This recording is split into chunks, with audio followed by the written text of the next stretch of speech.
This is the LYS bike phone mount.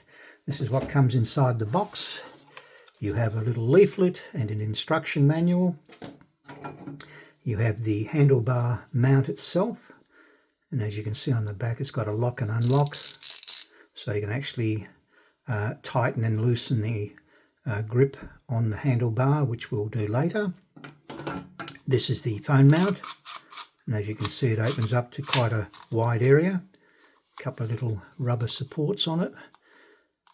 You've got a switch on the back here, so if we open that up and push the switch, it locks it in place, and if we open the switch again, you've got full control as far as opening and locking. So it'll be interesting to see how it goes. I'll put it on my bike and we'll check it out.